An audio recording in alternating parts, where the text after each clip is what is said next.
Roman রাষ্ট্রদর্শন চর্চার অন্যতম পথিকৃৎ ছিলেন গ্রিক ইতিহাসবিদ ও রাষ্ট্র দার্শনিক পলিবিয়াস।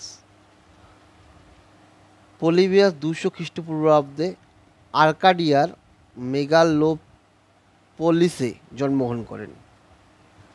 পলিবিয়াস একজন ছিলেন নির্বিকারবাদী দার্শনিক। তার লেখা হিস্ট্রি অব রোম গ্রন্থে গ্রিক নির্বিকারবাদী দর্শনের বিবর্তিত রূপ খুঁজে পাওয়া যায়। তার রাষ্ট্রদর্শন ছিল মিশ্র সংবিধানকে আদর্শ সংবিধান বলে তিনি মনে করতেন। এর কারণ হলো এই সংবিধানে রাজতন্ত্র, অভিজাততন্ত্র ও গণতন্ত্রের অপূর্ব সমন্বয় ঘটেছে। তিনি রোমান কনসাল বা নির্বাচিত রাষ্ট্রপ্রধানকে রাজতন্ত্রের প্রতিনিধি, সেনেটকে অভিজাততন্ত্রের প্রতিনিধি এবং আইনসভাগুলিকে কমিসিয়া কিউরিয়াটা এবং কমিসিয়া ট্রিবিউটা গণতন্ত্রের প্রতিনিধি রূপে মনে করেছেন।